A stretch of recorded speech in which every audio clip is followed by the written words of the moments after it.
Hello, dear friend. Come take a seat with me here on the porch. The tea is warm, the breeze is soft, and the garden well. The garden has a few secrets it's ready to share. You see, beauty doesn't always come from catalogs or big spending. Sometimes it begins in the most unexpected places, like your recycling bin. Out here in the hush of the morning, the world feels a little slower, a little kinder. The birds are chatting in the lemon tree. The sunlight slips through the ivy like a gentle curtain, and beside the fence, a row of painted bottles catches the light just right. You wouldn't know unless you looked closely that those bottles once held soda. That tin spinner on the fence. It was a soup can just last week, and the cheerful flower border near the basil old plastic folded with care. This is what I love most. Not perfection, not brand new things, but the quiet transformation of what's forgotten into something tender and alive. You don't need money or youth to make something beautiful. You just need a little time, a pair of willing hands, and the belief that even the smallest things can shine again. Today, I want to share over 30 garden ideas made from what most people throw away. Bottles, cans, scrap wood turned into fences, lights, planters, and playful little surprises. These aren't just projects. They're gentle acts of imagination. And I hope they remind you, just as they remind me, that we're never too old, too late, or too limited to create something wonderful. So let's begin. Your neighbors might be surprised at what you're about to do, but you'll smile every time you walk outside and see what your hands and heart made real. Do you remember how soda bottles used to pile up after a family picnic? The clinking sound as they tumbled into the recycling bin. Funny how something so ordinary can become something quietly magical with a bit of care. In one backyard, those very bottles have become a graceful garden border, not hidden, not disguised, but proudly reused. Picture rows of clear and green bottles turned upside down, their necks nestled into soft earth. Some are filled with water, others with air, and all of them shimmer in the sunlight like glass lanterns waiting for dusk.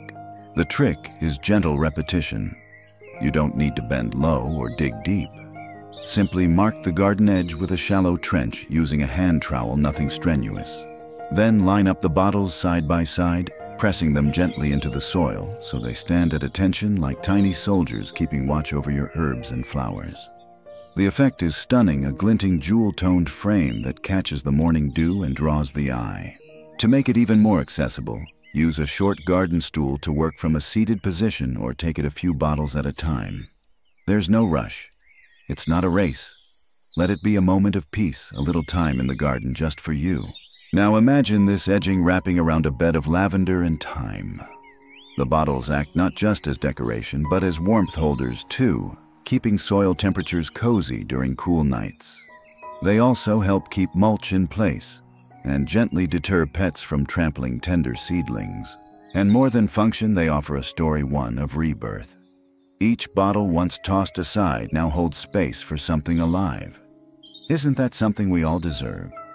A second life, a new purpose, a way to be useful again, not despite our age, but because of it. Still useful just like us. Do you remember the little pinwheels we played with as children? You'd blow gently and the colors would blur into a quiet, happy whirl. Well, that joy doesn't have to be left in the past.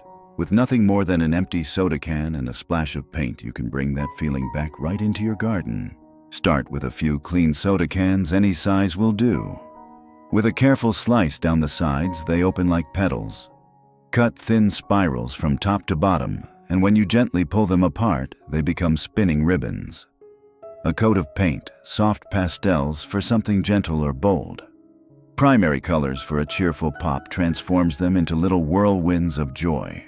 Use a hole punch or small drill to create a spot for hanging, then string them up with clear fishing line or thin twine. You can hang them from the edge of a pergola, a shepherd's hook, or a tree branch. Even the smallest breeze will set them in motion, spinning like butterflies caught mid-flight. If you prefer to avoid standing or reaching, set up a small table outdoors where you can work seated. These spinners are light and don't require heavy lifting. Painting and crafting them can be done at your own pace, even over a few afternoons. The result, a patio or garden corner that twirls and glimmers, catching the sun in playful ways. It adds movement life to even the stillest spaces. And it makes people stop, smile, and ask, "Where did you find that?" But here's the real beauty. It's not just about decoration. It's about reclaiming joy from the quiet corners of life. Taking something as lifeless as a can and letting it dance again. You're not just recycling, you're storytelling. And every spinner becomes a little reminder that motion, color, and creativity still live in your hands. Even the wind joins in to say you did something beautiful here. Have you ever wanted just a bit more peace in your garden? A little privacy, not to hide the world away, but to soften its edges. Fences can do that, but they don't need to be store-bought or sterile. Sometimes they can be made from the simplest of things, like bottles, clear ones, green ones, cobalt blue, all telling their own quiet story. Imagine this: an old wooden frame, perhaps, from a pallet or scrap wood, standing strong like a window into stillness. Within its open slats, rows of bottles are laid horizontally or stacked like bricks, snug and steady. Some remain transparent, allowing filtered light to pour through like stained glass. Others are filled with layers of sand, white ochre rust, mimicking the strata of the earth itself. The light that dances through such a fence is like nothing else. In the early morning or golden hour, it casts gentle colors onto the ground. The fence doesn't block the world, it reframes it. Shadows become softer, the garden quieter. A place to exhale. Creating this project is easier than it looks. Set the frame on sawhorses or a table-height surface so you don't need to bend or lift. Prepare your bottles by soaking off labels, rinsing, and drying. You can use silicone adhesive or rope ties, depending on the frame style. Work a few bottles at a time, allowing breaks. This isn't a chore, it's a rhythm. And it's more than just a pretty partition. Near one such fence grows hibiscus and jasmine. A bench sits in its glow, waiting for someone to sit and rest with a cup of tea. The fence becomes part of the atmosphere, a backdrop for reflection, not just a boundary. Some bottles even host tiny solar lights or fairy strings, turning the wall into a nighttime lantern. Others hold trailing ivy, their mouths stuffed with moss and soil. There's no wrong way to do it, only your way. Each bottle in the fence once held something else, a drink, a toast, a moment shared. Now they hold space. For calm, for light, for you. Because privacy doesn't have to be a wall. Sometimes it can be a mosaic of memories letting the sunlight through. There's something about flowers that feels like a conversation with the world. Gentle, generous, and full of color. But what if those blooms weren't just grown? What if they were crafted from things no one expected to be beautiful again? This garden wall doesn't whisper. It sings. And the notes it carries come from cut and folded plastic bottles, soda water, even shampoo containers reshaped into radiant flowers. Each one mimics nature but carries a twist of human touch. A plastic lily here, a daisy there, a bold sunflower smiling in golden yellow. It begins simply: gather your bottles and rinse them well. Using scissors or a craft knife, always from a stable seated spot, cut out petal shapes, round, spiky layered. Then comes the transformation. A little heat, perhaps from a hairdryer or carefully over a candle flame, will soften the plastic just enough to curl and shape it, giving each petal dimension. A coat of acrylic paint brings life. Brush strokes can be soft pastels or vivid jewel tones, depending on your garden's voice. Once dry, the flowers are arranged on a garden wall lattice or bamboo trellis. You can wire them gently or use small nails or garden ties. It's a project best done in stages, maybe a few blooms at a time. Perfect for those slower mornings with music in the background and sunlight on your table. And the result? A vertical garden that never wilts. A wall that smiles back at you. Behind real beds of herbs and lettuce, the flowers seem to cheer them on plastic petals behind leafy greens, both thriving in their own way. In one corner, tulips bloom in soil, while behind them a wall of painted plastic tulips reflects the same joy, never fading, never falling. They catch the light in ways that glass can't. Some even shimmer like stained glass when the sun passes through. It's not just clever, it's stunning. But here's the deeper truth: this isn't just about filling space. It's about seeing potential in what others overlook. A soda bottle may not look like much, but in your hands it becomes part of a garden symphony. It becomes something people stop to admire, not because it's expensive, but because it carries heart. And maybe that's the secret to all good gardens: not perfection, but care. Not money, but meaning. Every cut, every curl, every petal you place is a little note in a song only your garden can sing. There's a sacred hush that arrives with twilight in the garden, that soft hour when the sun slips low and shadows stretch like long arms reaching for rest. It's in this golden hush that light feels most precious. And believe it or not, that soft glow can come from something as simple as a bottle once tossed away. Imagine this: an old glass bottle once forgotten on a shelf, now washed clean and suspended from a wooden pergola. Inside a flickering candle, its light dancing against the glass like fireflies caught at dusk. There's no electricity here, just the warm pulse of flame held tenderly in the curves of glass that once served another life. You don't need special tools to make this magic. A few bottles wine soda or even vintage vinegar jugs can be repurposed beautifully.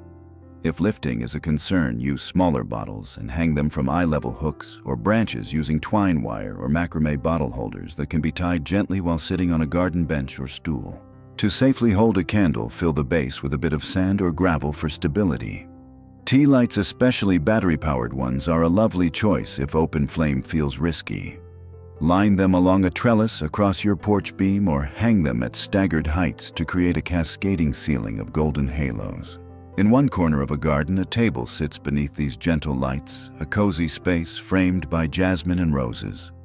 Guests sit quietly, their faces illuminated not by screens or bulbs, but by bottle lanterns glowing like tiny suns. A soft breeze causes the bottles to sway ever so slightly, casting rippling shadows across aged wood and fresh soil. Elsewhere, the bottles are painted turquoise, amber, lilac, and hung in clusters like glass blossoms overhead. By day, they catch sunlight.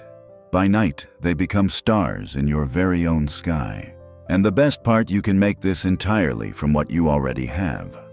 No hardware store, no shopping cart, just bottles, string, and your imagination. Your garden becomes not just a place of growth, but a sanctuary, a place where light is handmade and peace is not bought, but created. So the next time the sun begins to set and you feel the hush arriving, step outside. Let your lanterns guide you into stillness. Let them remind you that even emptiness, even a discarded bottle, can be a vessel for warmth, for light, and for quiet joy. Sometimes peace doesn't need acres. Sometimes it lives in the tiniest corners where silence hums like a lullaby and the air itself feels slower. In one such quiet corner, a mini Japanese garden comes to life, not with imported stones or rare plants, but with bamboo, gravel, and recycled soda cans reborn with grace. Start with a foundation, a square of white gravel or sand, easy to find and easy to spread with a small scoop. Instead of raking in large circles like the grand temple gardens, draw gentle lines with a fork or wooden dowel, forming ripples around a central stone or potted plant. This is your sea calm, reflective, and entirely your own. Now for the fountain. A simple trickle of water can be made from a piece of bamboo gently dripping into a stone bowl. The sound, soft and rhythmic, is as grounding as a heartbeat. You can use an old salad bowl or a thrifted basin for the water, placing it low enough to sit beside without crouching. Let the bamboo rest across it, feeding the water with a tiny solar pump, or even by hand, cup by cup, in a morning ritual of care. But here's where things get quietly clever. The flowers and fish aren't real. They're made from soda cans. Carefully cut and shaped with kitchen scissors, their metal gleams like koi scales or iris petals. Painted with soft acrylics, coral pearl white, or indigo, they shimmer without ever needing water or sun. Near the maple or bonsai hang tiny origami-style cranes made from flattened aluminum. Just one or two suspended on threads from a slender branch will catch the wind and float as if they're breathing. They're light as air, yet full of meaning, symbols of hope, healing, and peace. This entire scene fits into a tiny footprint. A balcony, a porch nook, even a shaded spot beside the back step.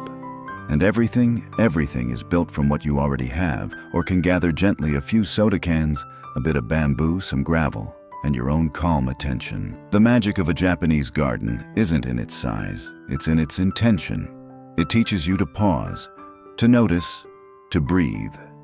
Every piece you place becomes part of a slow, meditative act of shaping space into sanctuary. And maybe in that act you'll feel something shift. a sense of stillness rising up from the soil. A kind of homecoming, a reminder that your presence like this tiny garden is quiet, yes, but quietly powerful. Do you remember the smell of fresh basil on your fingertips? Or how mint would cling to your hands long after you brushed past it in the garden? There's something timeless about herbs. They carry memory in their scent and comfort in their taste. And now they can also carry the story of renewal in a wall garden made from humble wood and reused glass bottles. Picture this: an old wooden crate, sun-bleached and a little weathered, mounted gently onto a whitewashed wall. Nothing fancy, just a simple frame held steady with a few screws and patience. Inside the crate, rows of small glass bottles. Some are from sparkling water, others from olive oil or vinegar, all cleaned, dried, and trimmed to fit a small rooted cutting or herb start. You don't need to buy planters or drill deep. Simply wrap a bit of twine or jute around each bottleneck and tie it to the wooden slats with a firm knot. If you prefer more stability, nest the bottles directly into shelf notches inside the crate, cushioned by a little moss or fabric to keep them from slipping. Each bottle holds life sprigs of rosemary, soft thyme, curling parsley. Some carry chalk labels tied on with string where you can write the herb names, or perhaps something more personal like Sunday roast or Mama's tea. These little touches aren't just cute, they make the wall feel lived in, loved. The best part: it requires no bending, no heavy lifting, and no digging. It's ideal for a sunny balcony, a patio nook, or even a kitchen wall that catches a few hours of daylight. Watering is gentle, just a splash from a little can or recycled squeeze bottle, no more than a cupful at a time. Underneath, maybe you hang a small watering pail, or an apron, or a garden hat that has seen better days but still fits just right. The whole scene becomes more than decoration. It becomes a living reminder that food, beauty, and purpose can be grown even in the smallest of spaces. It also becomes an answer to that quiet longing we sometimes feel, the one that says, I want to care for something. I want to watch it grow. And here on this herb wall, with bottles that once held nothing more than kitchen staples, you grow meals, medicine, and moments. And maybe, dear friend, you also grow a little peace. Close your eyes for just a moment. Can you hear it? That gentle hush of the tide rolling in, the call of distant gulls, the cool kiss of ocean air. Even if you're far from the coast, you can still bring the feeling of the sea home with nothing more than a few discarded bottles and a touch of imagination. This garden feature doesn't use water, yet it flows. It doesn't need a beach, yet it feels like one. Imagine a small garden corner, maybe near the fence or tucked beside your walkway, transformed into a bottle seascape. The wave begins with curves of green and blue glass bottles laid flat in gentle arcs or upright in the soil like cresting surf. Some are whole, others are carefully broken into mosaic shards, softened at the edges with sandpaper for safety. Above, simple strings of bottlefish dangle, cut from plastic bottles and painted with metallic hues. They hang from overhead beams or tree branches, swaying like a school swimming through air. Their shadows shift throughout the day, mimicking the motion of the ocean, even in stillness. At their base, crushed white gravel acts as the shoreline. Add a few seashells, perhaps from a trip long ago or found at the thrift store, and suddenly it's as though you've built a tiny beach. Succulents stand in for sea plants. Driftwood or a branch from your yard becomes a shipwrecked treasure. And tucked quietly among it all stands a small lighthouse made from bottle caps stacked and glued, or from a trimmed can painted in red and white. You don't need large tools or deep soil. Just a little time, perhaps seated on a cushion beside your plot, with a tray of materials and a calm heart. Even if you can only place a few pieces each day, the effect grows slowly, like the tide itself. This seascape becomes more than art. It becomes a resting place for your eyes, a little escape when your soul needs something softer. When the sun catches the blue glass, it glows like the ocean. And when the breeze lifts those plastic fish into motion, it reminds you that beauty doesn't need to be bought, and it certainly doesn't need to be perfect. It only needs to feel like something you love. And just like that, you've brought the ocean home, not with sand or salt, but with care, creativity, and a few old bottles no one else believed in. Some gardens boast pristine cedar boxes and sleek store-bought kits, but not this one. This one grows from memory, from scrap from whatever the wind or the neighbors left behind. And somehow, it's the most beautiful thing you've ever seen. Here, raised beds aren't uniform. They're a patchwork of life. One side might be an old wooden crate from a fruit market. Another, a few planks from a broken bookshelf. One bed even uses a headboard, its carved top rail now a charming accent under tomato vines. But together they form a symphony of second chances, where every edge holds a story and every sprout is a triumph. Lining the insides plastic bottles, cut in half and laid end to end like a soft buffer between soil and wood. They help retain moisture, hold shape, and protect against rot. Even better, they create gentle warmth pockets that cradle roots during chilly spring nights. You don't need perfection, you need function and heart. The build is gentle. No hauling lumber, no sawing unless you want to. Many of these beds can be built from found wood pieces simply screwed or tied together at the corners. Stack them just one level high, no need for depth. Most greens and flowers thrive in shallow soil. You can build it a piece at a time, even seated on a milk crate or bench. There's no rush in gardening. Between the beds lay simple straw paths or stepping stones made from old ceramic tiles or repurposed bricks. Let the paths wind gently like a walking meditation. Let the imperfections stay. They are part of the story. Inside these patchwork beds, life explodes: zucchini with broad arms, basil curling upward, marigolds standing guard with their gold-orange fire. Nothing matches, yet everything belongs. It's a reminder that you don't need a big budget or perfect symmetry. You only need soil, sunlight, and belief. The belief that something can grow not in spite of where it came from, but because of it. One visitor once asked, "Where did you buy your raised beds?" And the gardener smiled. "I didn't," they said. "I built them from what was left behind." That's the real secret. It's not about being cheap. It's about being wise, about seeing treasure where others see trash, about planting more than seeds, about planting pride, peace, and purpose in every corner of your life. And truly, dear friend, isn't that the richest garden of all? Some mornings all you need is a cheerful hello from your garden. And nothing says good morning quite like a row of smiling can planters perched on a sunny ledge. They're small, yes, but in their own gentle way they brighten everything around them. Even more lovely, they began as soda cans waiting patiently in the bin for a second chance. The transformation starts with a simple act of care. Take a few cans cola, sparkling water, or even old soup tins and rinse them well. Carefully use a can opener or sturdy scissors to smooth the top edge. From there, the magic begins. A bit of sandpaper softens any sharpness. Then bring out the paint: soft lavender, sunny yellow, vintage teal, whatever suits your mood. Pastels create a soft country charm. Bold colors add a pop of joy. Some cans are given little faces, hand-drawn smiles, blushing cheeks, sleepy eyes. Others are patterned like farmhouse pottery or quilt blocks, with dots and lines and little flourishes that remind you of something handmade long ago. Now comes the planting. These tiny planters are perfect for herbs like basil, chives, or mint, or pop in some cheerful blooms: pansies, petunias, even little succulents that thrive with very little fuss. A layer of pebbles in the bottom helps with drainage, and you can sit them on small saucers or thrifted trays to catch any extra water. Line them up along a windowsill or stack them in an old wooden crate turned sideways. Hang them on a bit of chicken wire mounted to a fence, or arrange them in a tiered dessert stand for a garden tea party look. They're lightweight, easy to handle, and perfect for those of us who prefer to work from a chair or low table instead of kneeling.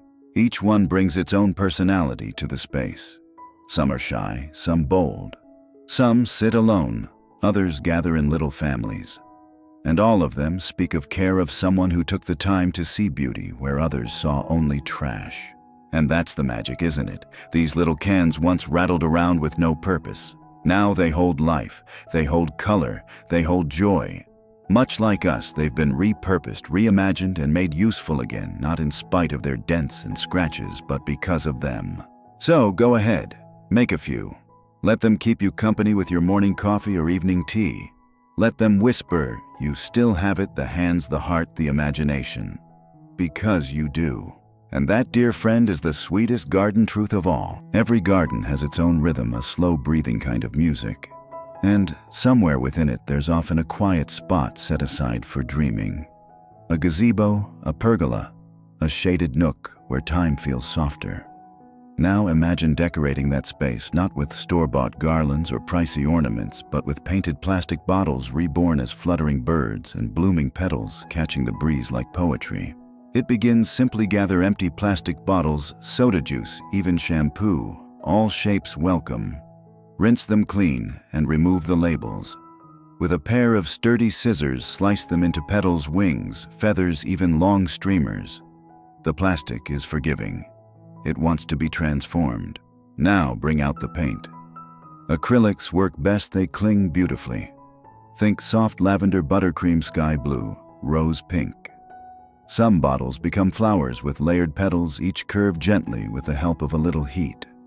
Others become hummingbirds or butterflies with wings that stretch and shimmer. Thread them onto twine or fishing line and drape them from the rafters of your gazebo or patio beam. You can group them in clusters like wildflowers blowing in the wind, or space them out like constellations. Let them sway. Let them move. The wind will do the rest.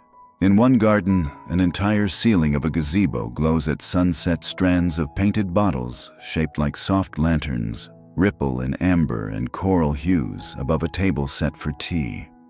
Ivy climbs slowly up each post, and hydrangeas bloom in the corners like nodding guests. It's not just a place to sit. It's a place to remember yourself. You don't need ladders or strain to hang these beauties. A long-handled hook or shepherd's pole can help lift the strands into place, or you can enlist a loved one to hang while you direct, seated comfortably, joyfully from below. And when the project is done, the whole space feels different. More you, more magical. As if the bottles once headed for the landfill now hold light movement and grace. They no longer carry soda or shampoo. They carry color. They carry your story. The best part is that guests will always ask, "Where did you get that?" And you'll smile and say, "I made it from trash." And their eyes will widen and their hearts will soften, because deep down we all want to believe in second chances for things, for spaces, and for ourselves. And that's what this is. A second chance turned into a first impression. A place once ordinary, now unforgettable, thanks to a few plastic bottles, a bit of paint, and your beautiful imagination. Some beauty whispers so softly that you almost miss it. It doesn't shout, it doesn't sparkle, but it wraps around your garden like a quiet hug, grounding, warm, and handmade. That's the feeling of this upcycled bamboo garden, edging trimmed not just with nature's wood, but with joyful little touches made from things most folks throw away. Start with bamboo. If you don't have access to fresh cuts, you can often find dried stalks at dollar stores, garden centers, or even as discarded stakes from old plantings. Choose pieces about 12–18 inches long, enough to press into the soil and create a sturdy edge without stooping or digging too deeply. Work from a seated stool, scooting along gently as you go, no heavy lifting needed. Now here's where the magic begins: trash accents. Flattened soda cans cut into flowers painted with cheerful reds, blues, and oranges. Bottle caps arranged like mosaics, becoming little medallions of memory. Plastic forks, their tines reshaped into tiny butterfly wings or pressed into soft earth as markers. Bits of broken jewelry, keys, or old buttons can also be added here and there for sparkle and surprise. Place one bamboo piece every 8–12 inches, creating a rhythmic pattern around your flower bed, herb garden, or patio edge. Then between each post, add your accents. A pinwheel here, a flower there. Maybe a smiling sun made from an old lid and painted yellow. There's no right way, just your way. In one garden, this style wraps around a circle of mint and thyme. The bamboo creates the framework, while the colorful accents bring life to the border. Each piece catches the eye and the imagination. It feels homemade, not in the clumsy sense, but in the soulful one. And here's the loveliest part: this project is as accessible as it is beautiful. It invites you to sit, to take your time, to build a little bit each morning. It's not a task, it's a rhythm, a peaceful ritual of finding use in what others discard. Every flattened can, petal, every painted cap becomes a reminder. That joy doesn't have to cost much. That art lives in the hands of those who see potential, not perfection. And that gardens, like people, are at their most beautiful when shaped with care, with color, and with a sense of playful renewal. So the next time you're sipping your soda or tossing out a cap, Pause. Imagine it beside the bamboo, smiling up at the marigolds. Imagine the delight of guests who lean in and say, "Wait, is that a fork?" And you'll say, "Yes, isn't it lovely?" Because it is. It really truly is. There's a certain part of the garden that often goes unnoticed, the fence. It stands quiet, holding everything and marking the edges of your world. But what if that simple fence could come alive? What if it could tell a story, not just with paint or polish, but with pieces of the past, reshaped into something joyful? That's exactly what recycled fence art does. It begins with soda cans and plastic bottles, things most people never look at twice. Flattened gently with a rolling pin or soft hammer, those cans become blank canvases. You can cut them into petals, circles, spirals, or hearts. Paint them if you wish, bright crimson, soft lavender, sunflower yellow, or leave some raw for a bit of rustic shine. The bottles, too, find new life. Cut lengthwise, they can become wings, vines, or waves. Slice them into long ribbons that curl in the sun. Heat shape them into blossoms that never wilt. And then with a bit of strong glue or a twist of wire, you fasten them to the wooden slats of your garden fence. Place them in clusters like flower beds, or arrange them in a gentle vine that travels along the fence line. Add leaves made from bottle labels, butterflies from tin lids, or even small birds made from can tabs and scrap wire. It doesn't have to be precise. In fact, the imperfection is what makes it feel alive. You don't need to climb or stretch. Most of this art lives along the midline of the fence at eye level or just below. You can sit on a stool with a basket of supplies and let your hands wander. Paint a little today, hang a piece tomorrow. There's no deadline, only joy. In one backyard, a once-forgotten fence now beams with color. Soda can zinnias bloom above real marigolds. Bottle-cap daisies line up like smiling sunbursts. And above them all, a soft line of painted swallows seems to fly through the wooden boards. Visitors always stop and stare. Some smile, some gasp, and others reach out gently to touch the petals. They don't expect it. That's what makes it so special.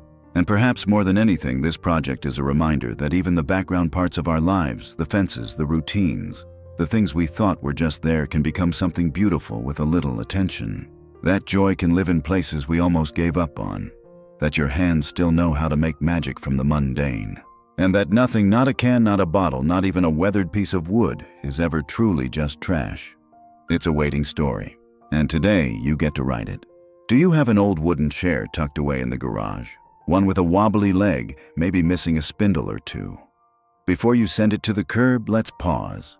Because that chair still has something to offer, something bold, beautiful, and blooming. Imagine it not as a seat, but as a centerpiece. A chair planter, proud, whimsical, and overflowing with flowers. It's the kind of garden accent that catches everyone off guard. You planted flowers in a chair, they'll ask, grinning. And you'll nod with a quiet kind of pride. Here's how it works. Remove the seat of the chair, especially if it's already broken. Replace it with a shallow planter bowl, old basin, or wire-hanging basket lined with cocoa liner.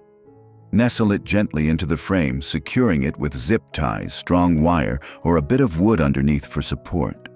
No need for fancy tools or heavy lifting. It's all lightweight and manageable, especially if you work from a standing table or potting bench. Then comes the fun part, filling it. Think trailing petunias, soft baby's breath, or even a mix of bright annuals like marigolds and alyssum. Herbs work wonderfully too. Imagine thyme and trailing rosemary cascading over the edges. You can build it all at waist height, no bending required. Paint the chair if you like sky blue, soft green, or creamy white for that rustic farmhouse feel. Or let it stay natural, letting time and the elements age it into something perfectly weathered. Place it near your front steps or tucked under a tree like a secret surprise. Some gardeners even line up a few chairs each with a different plant, a whole sitting room of blooms. And the joy, it's endless. Every time you walk past, it makes you smile. It reminds you that beauty doesn't have to be practical, that some of the most delightful things in life come from play, from reimagining the ordinary.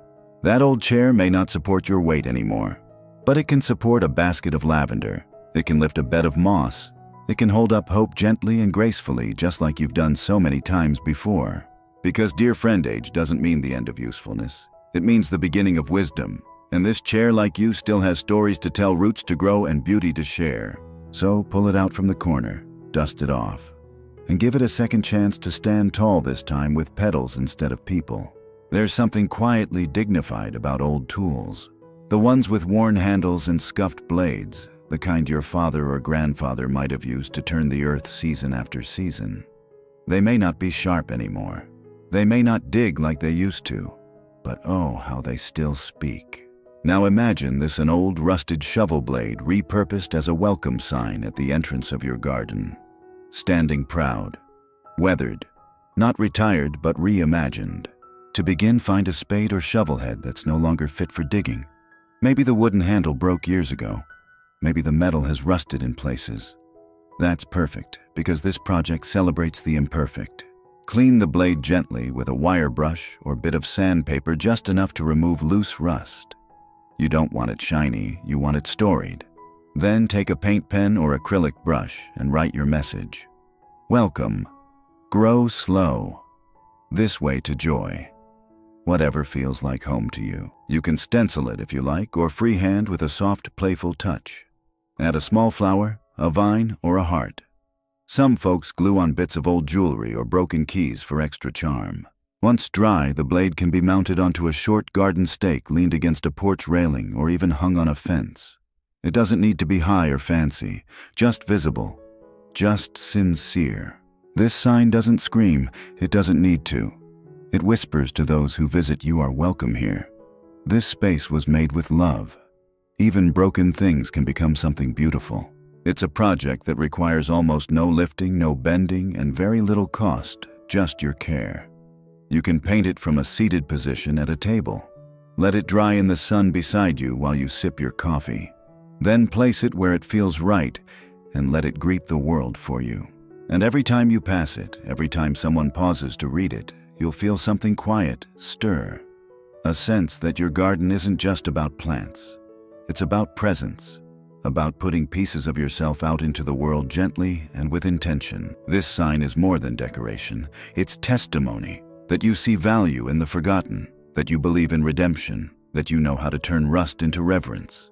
And that, dear friend, is the soul of every good garden, not just what grows, but what it says. Somewhere between the basil and the bird bath, your foot lands on something unexpected, a stepping stone so full of color and texture that it almost feels like stained glass beneath your shoe. But it's not made of glass, it's made of bottle caps. Hundreds of them. Bright, cheerful, saved from sodas and waters and picnic afternoons, now pressed into concrete, forming paths of memory through the garden. This project begins, like most beautiful things, slowly. You'll want to collect bottle caps, metal or plastic, or a mix of both. They don't have to match. In fact, it's better if they don't. A splash of red here, a swirl of turquoise there. Some with logos, others blank. Everyone has a story. To create your stepping stone, you'll need a shallow mold. An old baking pan, a plastic plant saucer, or even a thrifted pie tin works perfectly. Line it with a bit of vegetable oil or parchment paper. Then pour in quick-set concrete or mortar mix just a few inches deep. Now, working from a seated position at a table or on a shaded bench, gently press your bottle caps into the wet surface. You can form a spiral, a flower, a heart, or simply scatter them like confetti. There's no right design, only what delights you. Once it sets, usually overnight, pop the stone from the mold. That's it. You've made a piece of functional art, something sturdy underfoot, but bright enough to make people stop and smile. Place a few of these stepping stones between garden beds beside a bench or in a quiet corner where you like to rest. Let them be little surprises underfoot. Let them guide you along your favorite path. And here's the real treasure: this project isn't just beautiful. It's deeply accessible. No hauling, no lifting heavy materials. You can make one at a time with breaks in between. Over weeks, a whole pathway emerges, each stone like a page in a colorful storybook. Some gardeners add names to their stones. Others press in shells or old keys along with the caps. One even embedded a rusted watch face stopped at 6:15, saying, "That's when I finally slowed down." Isn't that lovely? Because this isn't about filling space. It's about marking time, honoring all the little things you once thought were disposable. About grounding yourself with beauty that comes from your own hands. So walk your garden path with pride. Feel the gentle crunch of gravel, the bright pop of color underfoot. You've made something that lasts out of something others would throw away. And every step, dear friend, is a reminder you still make beautiful things. As the sun slips behind the trees and the garden takes on that soft blue hush of early evening, there's nothing quite as comforting as the flicker of candlelight. It doesn't shout for attention, it glows gently.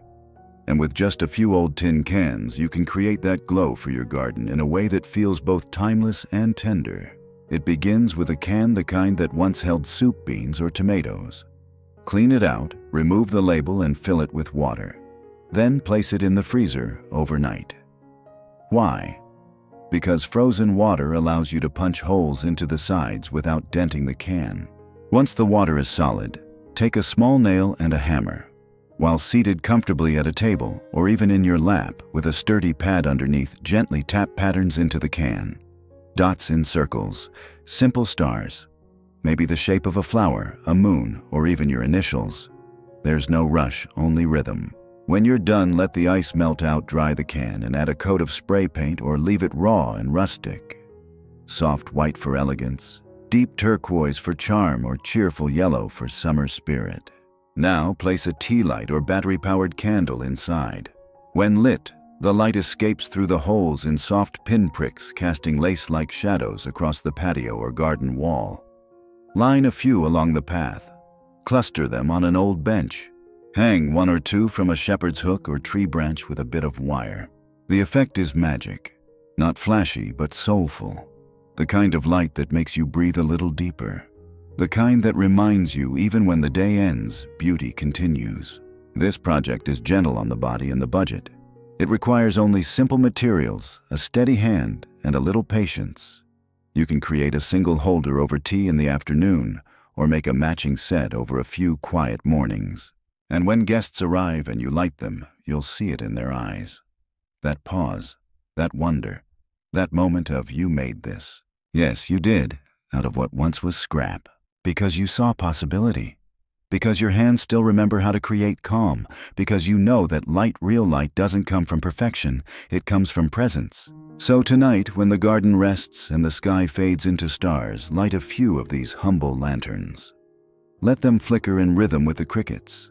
Let them remind you that your touch still brings peace. And that in your garden and your life, there's always room for one more gentle glow. There's something about the sound of a soft chime in the breeze, not loud, not demanding just a whisper of music, that reminds you the world is still moving gently around you. And the most surprising part, that sound can come from the bottom of your silverware drawer. Old spoons and forks, mismatched, tarnished, maybe even slightly bent, make the most charming wind chimes. You don't need a full set, just a handful will do. And once they're strung together, they'll turn the air itself into a song. Start by gathering a few pieces of flatware. Thrift stores often sell them for pennies, or maybe you have some hiding in the back of a kitchen drawer. Polish them a bit if you like, but don't worry about shine, the character is in the scratches. Next, choose a base. A driftwood branch, an old rake head, or even a sturdy wire hoop will do beautifully. Drill small holes near the ends of each handle, a simple task with a handheld tool or by asking a helpful neighbor. Or use heavy-duty adhesive hooks if drilling isn't comfortable. Then, using fishing line or twine, suspend the utensils at staggered lengths. Let them dangle just close enough to touch. Now hang your chime.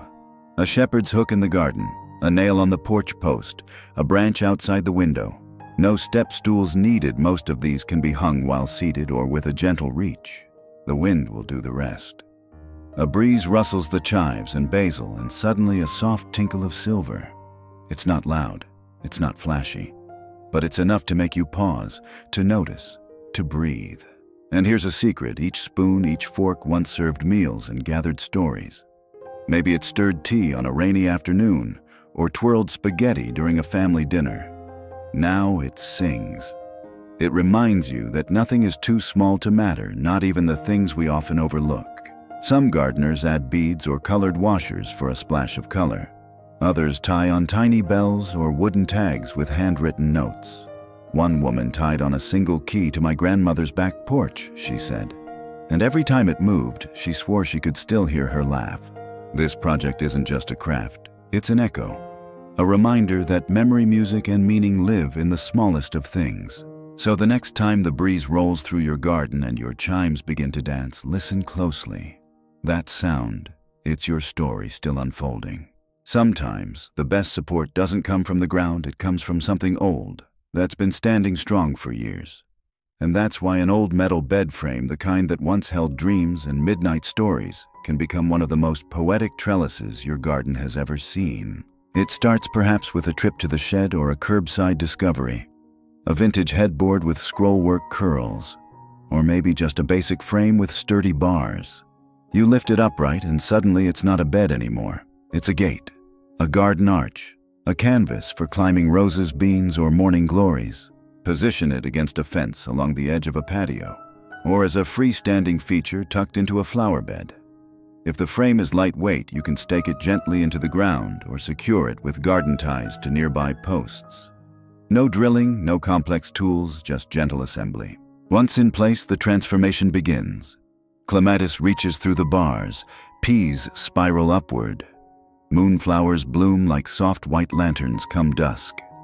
What once held pillows and blankets now holds tendrils and leaves the soft architecture of life unfurling.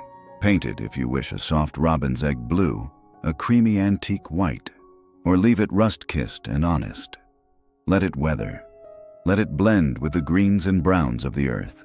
Some even weave twine or fairy lights through the frame, turning it into a nighttime glow piece. This kind of trellis is perfect for gardeners who want beauty without bending. It lifts the garden up to eye level, invites butterflies, and adds height to small spaces without needing ladders or complicated builds. It's elegance through ease. And beyond its beauty, there's symbolism. The bed frame once offered rest. Now it offers rise. It's a second life filled not with sleep, but with growth. And that's a gentle lesson in itself. Just because something has changed purpose doesn't mean it's lost its worth. In one backyard, a rusted footboard now stands tall among lavender. Each curl of the iron frame holds a twist of vine. The scent of herbs rises, and behind it all, the garden feels like it's leaning into something both familiar and new. So, if you have an old frame, don't throw it out. Let it hold something else, not weight, but wonder. Let it remind you that support can be beautiful, even if it looks different than it used to. Because in your garden, even yesterday's bed can become tomorrow's bloom. Do you remember the old ceiling fan that once spun quietly above summer dinners? Or the box fan tucked in the garage corner, its blades now still and dusty? Before you toss it out, look again. Those curved blades, wide and petal-like, hold a secret. With a little imagination, they can become bold, beautiful blooms for your garden wall. This project is a celebration of scale. Fan blades, when painted and assembled just right, resemble oversized daisy petals or sunflower spokes. They're sturdy, already curved, and just waiting to be reborn as something joyful. Begin by removing the blades from the fan. You'll often find them attached with small screws easily loosened with a basic screwdriver while the fan rests on a table. Once free, clean each blade with a bit of soapy water and dry thoroughly. Now comes the fun part: painting. Choose a color that lifts your spirit: sunflower yellow, coral pink, sky blue. Let the edges fade with a soft ombre, or add polka dots and stripes for personality. These petals don't need to be realistic, they just need to feel like you. If dexterity is a concern, use sponge brushes or even paint pens for easier handling. Once dry, arrange the blades in a circle like a flower in bloom. You can attach them to a wooden disc, a plastic plant pot base, or even a recycled metal lid. Secure with screws, bolts, or heavy-duty adhesive, depending on your comfort level.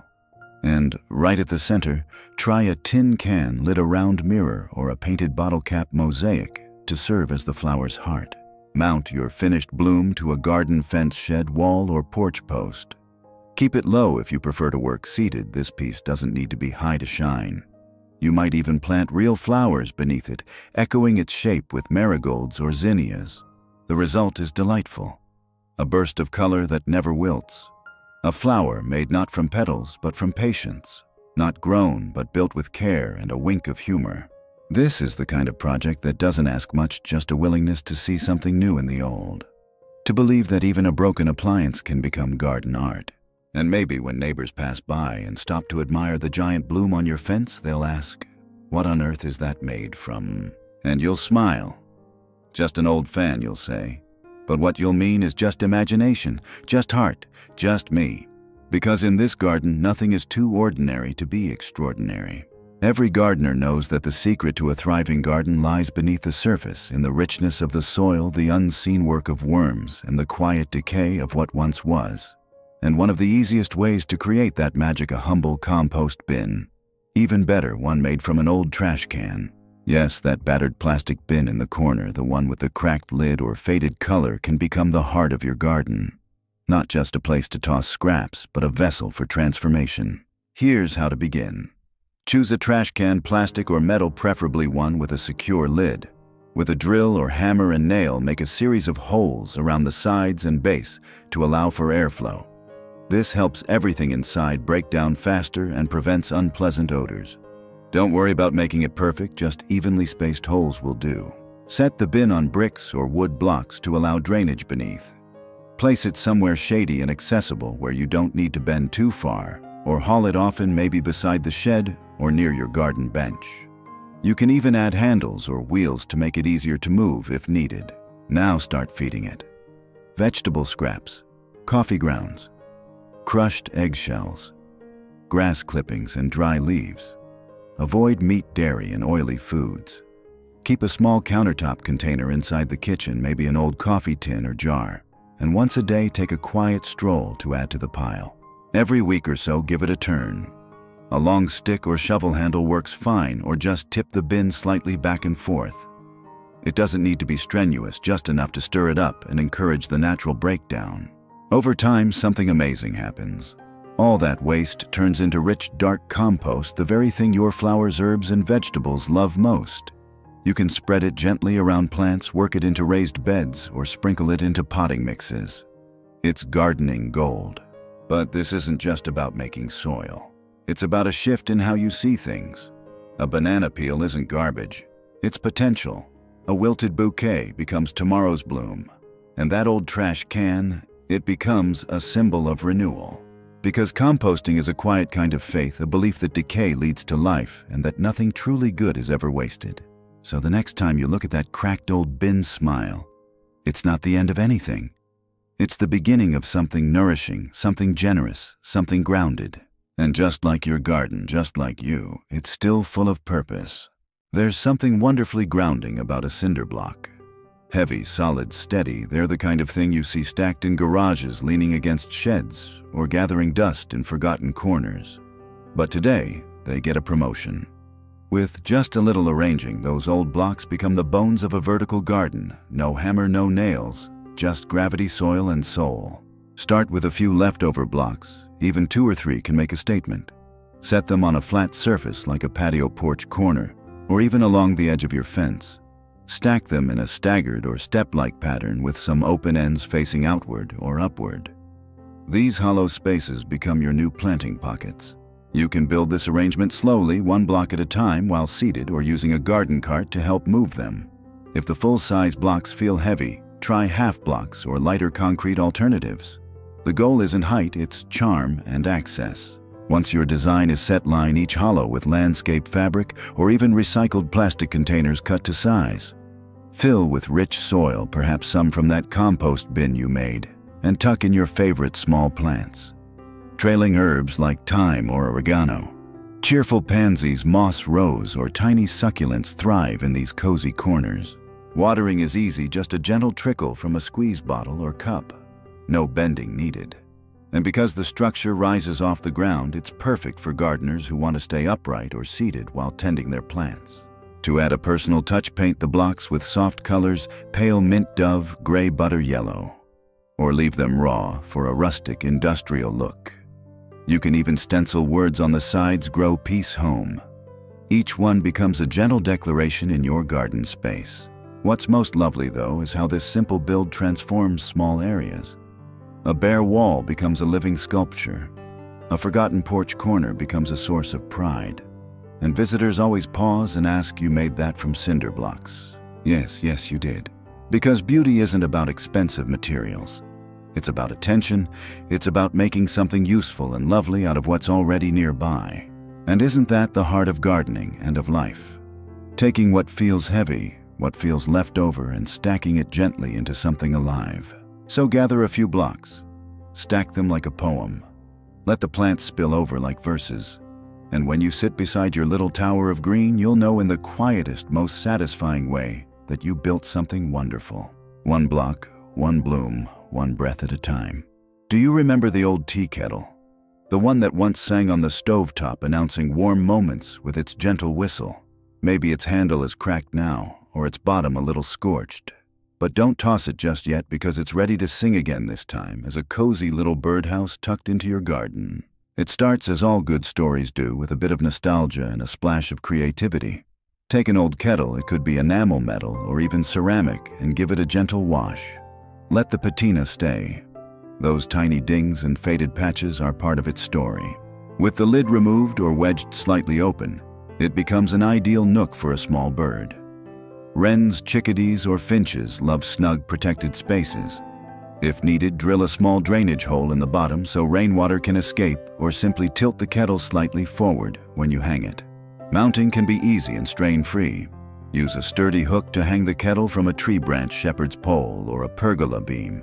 Or nestle it into the crook of a climbing vine where it can rest securely against the branches. If you'd prefer not to lift at all, simply place it on a garden shelf, a stump, or a tall planter stand. The birds won't mind as long as it's quiet, dry, and shaded. To make it extra inviting, add a bit of dry grass or soft moss inside. A few bird-friendly twigs peeking out from the spout can add charm and serve as encouragement for curious visitors. One gardener even added a tiny hand-painted sign above hers that read, "Feather and Steam Vacancy." Another nestled hers among lavender, where the birds came for the house and stayed for the scent. This little birdhouse does more than house your feathered friends. It sparks smiles, it connects memory to motion, and it gives new life to something once forgotten just sitting in the back of a cabinet. Every time a bird flutters in or chirps from its perch, it's a reminder that comfort doesn't always come from the expected. Sometimes it comes from what we're willing to repurpose with tenderness and a little humor. And isn't that a lesson we all need? That even when we're dented, even when we no longer do what we once did, we still have purpose, still bring warmth, still create shelter and joy. So next time you hear chirping in your garden, look toward the kettle. Let it remind you that the old ways of nurturing, sharing, reusing, caring never go out of style. And that beauty, it always finds a way to come home again. Remember those old CDs stacked in a dusty drawer, the ones that once played your favorite songs or stored family photos? Their time has passed in the digital world, but not in the garden. Out here, they catch the sun, spin in the breeze, and become tiny galaxies of light, shimmering mobiles that do more than just dazzle. They protect, they delight, they dance. This project is wonderfully simple and surprisingly effective. CDs and DVDs with their mirrored backs make excellent pest deterrents. Hung thoughtfully around the garden, they reflect light and motion, keeping birds and squirrels away from tender greens, all while turning your backyard into a gentle kaleidoscope. To begin, gather a few discs. Mismatched, scratched, even cracked is fine. Tie them with fishing line twine or ribbon through the center hole. Hang them singly or in clusters from tree branches, the edges of a pergola, shepherd's hooks, or along the fence line. No heavy lifting, no special tools. Just string a step stool if needed and a gentle touch. Want to add more charm? Paint the blank sides with cheerful designs, sunbursts, daisies, or even tiny butterflies. Use acrylics or paint pens and seal them with a clear spray to weatherproof. You can also glue on small beads, rhinestones, or pressed flowers for a whimsical touch. Let your personality shine. When the wind blows, the disc spins slowly, casting glints of rainbow light across your garden. On sunny afternoons, the reflections dance across walls, leaves, and flower petals like little flashes of magic. You might even find the neighborhood cats watching them mesmerized. Place a few near your tomatoes or berry bushes areas that need extra protection. Or hang them near your seating area where you can enjoy their sparkle with your morning coffee or evening tea. And beyond the practical, they're a joy. A celebration of reuse, a reminder of music once played, memories once made. Now they hum a new tune, one that shimmers in light and time. One gardener called hers garden disco balls. Another strung a dozen along a clothesline and called it her silver wind. Whatever you name them, these little discs remind us that nothing is ever truly obsolete. That even when the world moves on, we can find new rhythm, new joy, and new ways to shine. So, pull out those old CDs. Let them catch the sun and send it twinkling across your garden. Let them remind you that reflection is a form of beauty, and you, dear friend, have never stopped shining. Once they hung coats and blouses in a crowded hallway closet. Thin, a little bent, maybe even a nuisance. But today, those wire hangers find a new calling in the garden among blossoms and bees as elegant minimalist plant holders that sway softly in the breeze. This project is a beautiful marriage of simplicity and creativity. All you need are a few wire hangers, the kind from the dry cleaner or the back of the laundry room door, and a gentle hand. Start by untwisting the hook just enough to reshape it. With pliers or simply your fingers, they're more forgiving than you think.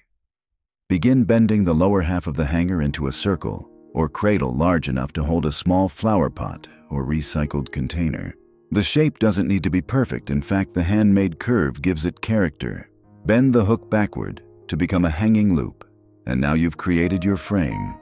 You can wrap the wire in twine or ribbon if you like, or leave it bare and rustic. For added charm, glue on a few buttons, beads, or even corks sliced into small coins. A little whimsy goes a long way. Place a lightweight pot into the hanger. Think herbs, petunias, or trailing vines. You can also use cut plastic bottles or painted tin cans as planters, giving even more life to your recyclables. Nestle your plant inside with some soft soil, and then hang it from a porch beam, a tree branch, or a garden trellis. The result: a delicate floating bloom that moves with the air and brings vertical charm to any small space. And the best part, it's so easy on the body. The crafting can be done at a table, and the hangers are light as air. No lifting bags of soil or carrying heavy pots, just small gestures. A twist here, a loop there, a gentle placement of color and life. One gardener made a whole row of them, a skyline of herbs, she called it, with parsley, mint, and chives dangling like little green chandeliers from a wooden beam. Another used them to display succulents along a privacy screen, each one like a tiny floating sculpture. You'll find that the more you make, the more ideas will come. Stagger them at different heights. Paint them in garden colors. Let them hold tea light candles or solar jars. There's no wrong way, only your way. Because a wire hanger, like so many things we overlook, holds more potential than we think. All it needs is your hand, your care, your vision. And maybe that's true of us too, that even in the simplest forms, we still have the power to hold beauty. There's a certain poetry in old tools, the ones whose handles have worn smooth with use, whose metal has faded from shine to strength. A rusty rake bent just so might seem ready for the trash.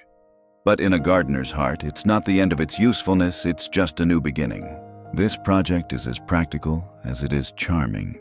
An old rake head, just the metal part, becomes a graceful wall organizer for your garden tools, gloves, and even wind chimes. It doesn't just decorate your shed or fence. It tells a story. It says, this space belongs to someone who tends, who makes, who cares. Start by removing the rake handle. If it's already broken or missing, even better, it means less work. Use a bit of steel wool or sandpaper to clean the tines. Leave the rust if you like. A little age brings character. If you'd prefer a splash of color, a coat of spray paint in moss green or antique white can give it a fresh start. Mount the rake head to a wooden board or directly onto a fence panel or shed wall. The tines become hook strong and spaced just right for hanging small hand tools, garden scissors, twine, or even decorative items like painted signs or herb bundles. No need to overthink the placement. Hang it at waist or shoulder height so everything is within reach without bending. If your hands aren't strong with screws or nails, use sturdy zip ties or pre-mounted hanging brackets. The goal is ease, not perfection. You can even add a little chalkboard sign above it, tool time, grandma's garden wall, or simply bloom. Some gardeners decorate the tines with ribbons or bits of fabric in seasonal colors. Others let the rake stand alone, a quiet silhouette that feels both old and loved. Either way, it becomes more than just storage. It becomes art. And here's the quiet gift of this project. It gives order to your space. Your gloves have a home. Your clippers don't disappear. Everything feels tended, including your own sense of calm. Because in a garden, we don't just grow plants. We grow routines. We grow a rhythm that says, this is my little world, and I've made it with care. That rake may no longer comb through leaves, but it still holds purpose. Just like you, it's weathered and wise. And in this season of life, it holds not labor, but grace. So hang it up. Let it cradle your tools, your treasures, your memories. Let it remind you, even what's worn can still support. Even what's rusty can still shine. And even what's retired can still be part of something beautiful. Now, before you raise an eyebrow, yes, we're talking about a toilet tank. Not the bowl, not the seat, just the back tank. That heavy ceramic box most folks discard without a second thought. But here's the secret: that tank with its smooth sides and deep basin makes an unexpectedly elegant planter. And once you see it nestled among the daisies, painted soft white with ivy spilling over the rim, you'll wonder why more people haven't tried it. Begin by rescuing the tank, maybe from a renovation, a salvage yard, or the curb on trash day. Make sure it's clean and dry. Remove any leftover plumbing bits inside and rinse it well with a hose and mild soap. It's not glamorous yet, but give it time. Place it in the garden where you'd like it to live permanently. The tank is heavy, so it's best to settle it once. Choose a sunny spot near a wall, beneath a tree, or even tucked into a corner of your patio where it can become a conversation piece. You can lift it with help or use a dolly, or better yet, ask a neighbor and share a smile. Now comes the transformation. You can leave it white and simple, or paint it in soft pastels, robin's egg blue, sage green, or lavender. Some gardeners add stenciled flowers, vintage decals, or mosaic tiles to the front for extra charm. Fill the tank about halfway with gravel or broken pottery for drainage, then add potting mix on top. Plant cascading flowers like trailing lobelia, sweet potato vine, or petunias. Herbs like thyme or oregano also work beautifully, their textures softening the lines of the ceramic. Want a bolder look? Use it as a mini pond, line it with a watertight liner, and add a few floating plants like water lettuce or even a solar-powered fountain. You'll be surprised how peaceful it becomes, how easily it shifts from junk to jewel. The transformation isn't just visual, it's emotional. You've taken something that symbolized waste and made it bloom. You've turned stigma into sanctuary. Visitors will almost always ask, is that a... And you'll smile and say yes. And isn't it beautiful? Because it is. Not just for what it holds, but for what it represents: the courage to see potential in the unlikely. The creativity to make your garden your own with humor and grace. The wisdom to know that beauty doesn't come from newness, it comes from care. So if you've ever doubted whether you can still create something meaningful, remember this: if a toilet tank can be reborn as a planter, then so can anything, even us. An old wooden ladder leans quietly against the side of the shed, too rickety to climb, too sentimental to throw away. Its steps are worn, its joints a little loose. But look again. Tilted just right, it becomes a tiered display, a vertical garden shelf, a gentle stairway for your potted blooms and garden treasures. This is one of those projects that asks for very little but offers so much. Start by finding an old ladder. Wooden ones work best for that cozy cottage charm. Whether it's a full-sized ladder or a step stool version, you won't need to climb it anymore. Instead, you'll let the plants do the reaching. Open it slightly and set it firmly against a wall fence or pergola post.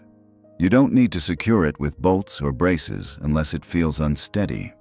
Even a soft lean will do the trick if you're placing it on a patio corner or porch nook. Now look at each rung not as a step but as a shelf. Place small pots, terracotta, ceramic, or painted cans on each one. You can grow herbs, pansies, succulents, or even a single trailing ivy that flows down the steps like green lace. If you prefer, add small woven baskets or thrifted tins to hold your tools, gloves, or seed packets. You can paint the ladder a soft chalky white, a dusty blue, or leave it rustic, letting the wood tell its story with every crack and weathered grain. Drape a string of solar fairy lights across the rungs, or hang small lanterns for evening glow. A wooden sign at the top. Bloom Granny's Garden or Welcome gives it a personal touch. What makes this project so special is how effortless it is to create. No hammering, no lifting heavy bags. You can style it entirely from a chair or standing in place. Rearranging the pots becomes a peaceful morning ritual, a chance to breathe, to notice what's new, to tend with love. One gardener placed hers just beside her back door where the herbs caught the kitchen light. Another used it as a memory ladder, each pot labeled with a name or moment she cherished. Mom's lavender Ken's tomato grandbaby's first mint. And that's the real power here. This ladder once helped someone reach high places. Now it helps beauty reach out not just to the sun, but to everyone who walks by. Because even when we're no longer climbing, we can still hold things up. We can still offer support. We can still be part of something blooming. So dust off that old ladder, let it lean proudly once more, and know that in doing so, you're creating more than a shelf, you're creating a tribute to growth, to memory, to the quiet strength that never fades. Some days in the garden, the smallest acts of care matter most. A little drink for a thirsty plant, a gentle check on soft soil, and when bending or lifting feels like too much, wouldn't it be lovely if your plants could water themselves? Enter the wine bottle watering globe, simple, recycled, and surprisingly graceful. What once held laughter around a table now serves in quiet devotion beneath your basil and begonias. Start with a few empty wine bottles, clear, green, or amber. Rinse them thoroughly and remove the labels with warm water and patience. Some gardeners like to keep the wine-stained bottoms for color. Others decorate them a touch of paint, a twine bow, or even a name tag for the plant it tends. Fill each bottle with water, then invert it into the soil near the base of your plant. You can place the neck directly into the dirt, or for a steadier solution, insert a ceramic watering spike, or create a small hole using a nail and a cork stopper. The soil draws the water slowly, just as the plant needs it over several days. It's a gentle, passive way to ensure your plants stay hydrated, especially on hot days or during short trips away. And it works beautifully in container gardens, raised beds, or even large indoor pots. What makes this project special isn't just its function, it's its feeling. The act of setting the bottle, watching the air bubble rise, and knowing you've done something kind for your garden without straining yourself. It's grounding. It's calming. It's care made easy. Some gardeners place matching wine bottles in a row, letting the colored glass become part of the landscape. Others use mismatched bottles for a more eclectic charm, one from an anniversary, another from a quiet night at home. Each bottle holds a memory now feeding life. And there's poetry in that, isn't there? That something once poured out in celebration now pours again, this time in service, in steadiness, in a quiet rhythm of giving back. The best part, it asks so little of you. You can fill and place each bottle from a standing position or rest on a stool and tend to your planters at eye level. No hoses, no lifting, just a simple refill, and your garden sips at its own pace. So next time you finish a bottle, rinse it out. Hold it in your hands. Imagine it in your favorite pot, tilting gently toward the roots of something green, something growing. Let your plants drink from memory, from simplicity, from the beauty of reuse. Because in your garden and in your life, even the emptiest bottle still has something left to give. It's one of those things we use and toss without a second thought, the humble plastic jug. Milk, juice, vinegar, they pile up in the recycling bin, waiting for their next life. And in your garden, that next life is clever, useful, and remarkably easy to create. With just a few simple cuts, a plastic jug transforms into one of the handiest tools you'll ever use, a lightweight garden scoop. Perfect for soil mulch, compost, birdseed, or even as a gentle watering can. It fits your hand, it's easy to carry, and best of all, it didn't cost a thing. Start with a clean, dry jug. A gallon milk container or similar size works best. With a pair of strong scissors, cut away the top diagonally, keeping the handle intact. You'll end up with a scoop-shaped opening where the pour spout once was. Want to make it more precise? Draw your cut lines with a marker first. Round the edges for safety and you're done.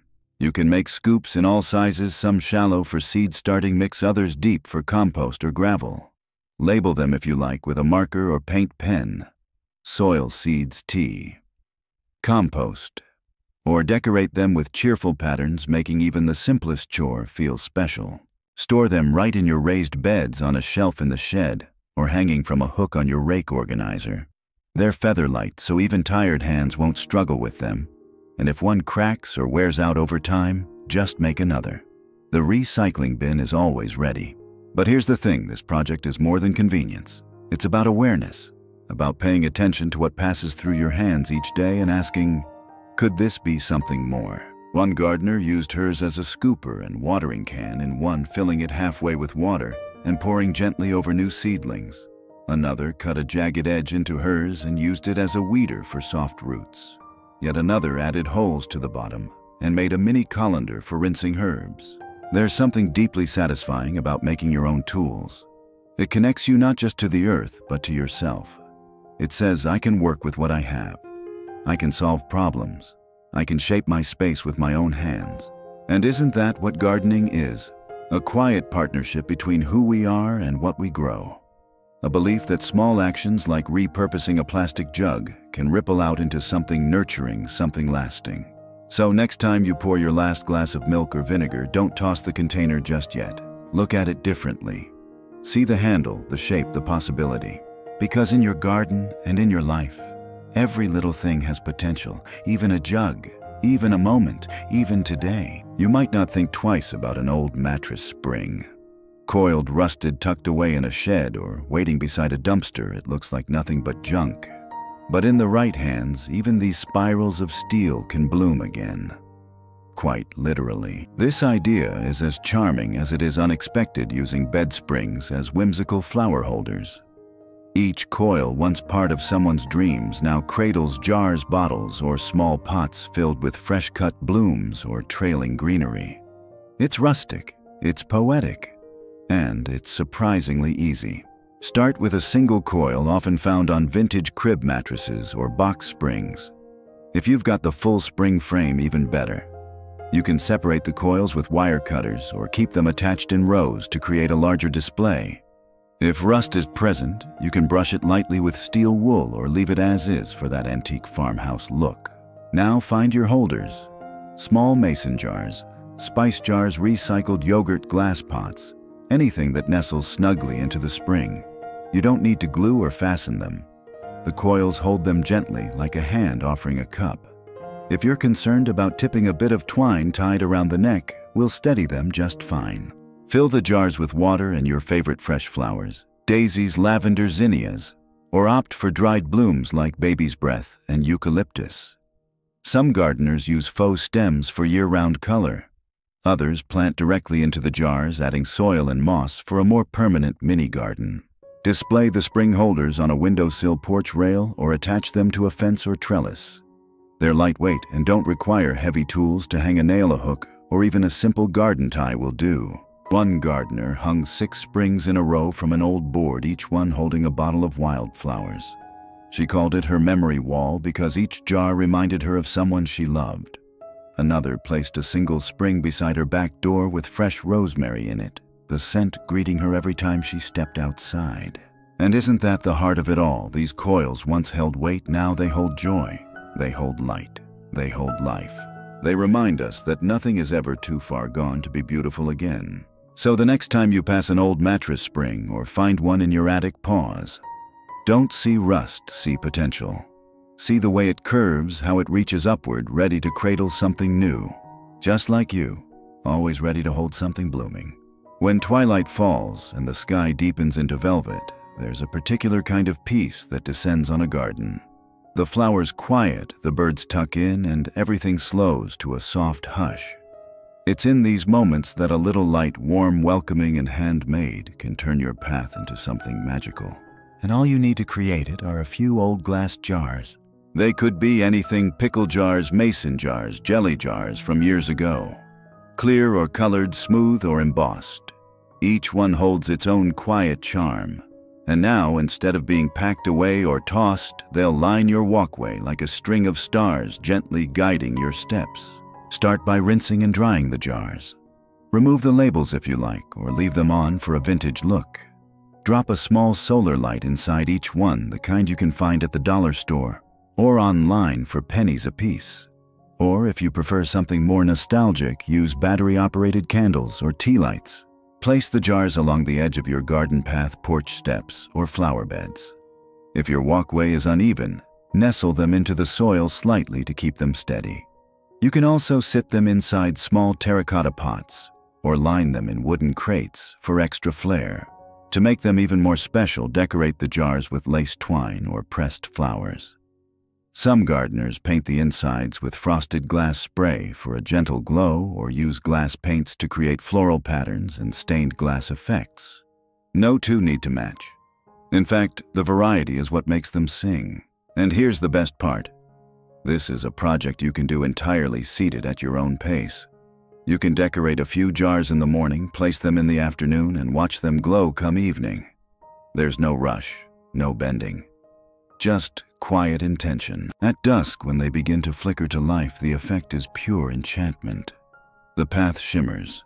The garden feels like it's holding a secret. Guests pause. Even the wind seems to slow down. One gardener called hers fireflies in jars. Another used different colored lights and called them her rainbow of wishes. Some use the jars year-round, changing the decorations with the season's autumn leaves in fall pine sprigs, in winter painted daisies in spring. And every single time they light up, they whisper the same thing: you made this. With care, with imagination, with your own two hands. Because even an old jar, dusty and plain, can become something quietly glorious. Just like a garden at twilight. Just like us. So tonight, as the light fades and the stars begin to blink awake, walk your garden path slowly. Let your jar lanterns guide you and let them remind you that peace isn't something we find. It's something we create. Sometimes beauty comes from what's whole, but sometimes, maybe more often, it comes from what's been broken. And that's what makes a mirror mosaic garden wall so special. It takes pieces, shards, fragments, and turns them into something shimmering, healing, and full of light. If you've ever had a mirror crack or found one discarded at a thrift store or along the curb, don't look away. Pick it up gently and imagine it as part of a living canvas, one that reflects sunlight, raindrops, and even the flutter of passing butterflies. To begin, carefully break the mirror into smaller pieces. Wear gloves, work on a soft surface, and use a cloth over the glass when tapping it to prevent splinters. You don't need perfect squares. Irregular shapes give the finished mosaic a sense of movement, like water, like wings, like memory. Choose a section of fence-shed wall or even an old wooden board to serve as your backdrop. Use strong adhesive like outdoor-grade construction glue or mosaic mastic to secure the pieces. Arrange them as a sunburst, a spiral, a river, or simply let your hands decide. There's no right way, only reflection. Once the pieces are set, you can grout the spaces between them if you'd like a smooth finish, or leave them raw for a more rustic feel. Some gardeners frame their mosaic with painted branches, bottle caps, or bits of tile. Others let it stand alone, fractured and glowing. The beauty comes alive with the light. As the sun moves across the sky, the shards catch it, each one sending out a flicker, a sparkle, a tiny hello. The wall doesn't just sit there, it dances. It breathes. It changes hour by hour. And when you walk past, you'll catch glimpses of yourself in those fragments. Not a perfect reflection, but a collection of shining moments. A reminder that wholeness isn't about being unbroken. It's about being reassembled with care. This project is deeply therapeutic, done slowly, thoughtfully, and almost entirely from a seated position if needed. Lay the pieces on a table. Arrange them like a puzzle. Glue them one by one while music plays and the garden hums around you. One gardener made her mosaic with her grandchildren, each one placing a piece while sharing a favorite memory. Another used a mirror that once hung in her childhood home, now reborn in the garden where it caught the light just right. So if you've ever felt like you were starting from pieces, know this: you're not alone. And in this garden, in this little act of love and light, those pieces become something no one can ignore. Because broken doesn't mean useless. It means ready to shine in a new way. Let your garden wall shimmer. Let it tell the story of beauty after breakage. And let it reflect what's always been true, that you too still sparkle. Well, dear friend, look at all we've made together. From glass bottles to garden walls, from soda cans to sunlit lanterns, each idea we explored wasn't just about decoration, it was about rediscovery, about seeing something tossed aside and choosing to love it again. Choosing to use it again, choosing to let it become something even more beautiful than before. And isn't that the quiet miracle of gardening and maybe of life? We're not working with perfect pieces. Not anymore. We're working with what we have. Scraps of wood, cracked mirrors, rusty springs, an old ladder leaning against a wall. And we're not rushing to make it flawless. We're moving slow. With heart, with memory, with care. Because we know something now. Something younger hands sometimes overlook. We know that beauty comes through layers. Through age, through effort, through things that once had a different purpose and now somehow still belong. Still shine, still bring joy. And perhaps as we've planted, painted, and repurposed, we've tended something else too, ourselves. There's a kind of healing that happens when your hands are busy making something lovely. There's a kind of peace that blooms when you create not from a store shelf but from within. And in a world that often moves too fast, that tells us we need to be newer, better, younger, you've chosen something wiser. You've chosen to see worth in the worn, to make do with magic, to turn trash into treasure, to look at something broken and say, "You're not done yet." And so, dear one, I hope you feel proud. I hope when you walk through your garden, when the sun hits the bottles just right, when the spinners catch the breeze, when the birds nest in the kettle, you feel the truth humming all around you. Your hands still create beauty. So tell me, which idea spoke to your heart? Was it the mirror mosaic, the ladder shelf, the twinkling jar lights? Let me know in the comments below. I read each one, and it means the world to walk this journey with you. And if this video brought you a little peace, a little inspiration, I hope you'll subscribe. There's always more to share. More ways to turn the simple into the sacred. More ways to bring joy into your space and your heart. Until next time, happy gardening, dear friend. May your days be gentle, your hands steady, and your imagination forever in bloom.